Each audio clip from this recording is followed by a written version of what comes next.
বিশ্বাস করো, আজ আমি ঘর গোছাচ্ছিলাম না খাতরোকে খিলাড়ি খেলছিলাম, সেটা না দেখলে কেউ বুঝতেই পারবে না। যদি একটু এদিক থেকে ওদিক হতো আমার হাত পা ভেঙে আমি বসে থাকতাম।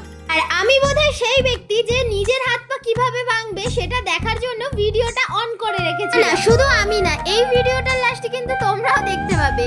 রাধে সবাইকে, কেমন আছো সবাই? আশা করছি সবাই ভালো আছো। তো সকাল থেকে আজকে আকাশের মনটা কিন্তু খুব খারাপ, কারণ সে কেঁদেই যাচ্ছে রাত থেকে। রাত থেকে কাঁদার পর সকালবেলা একটু থেমেছিল।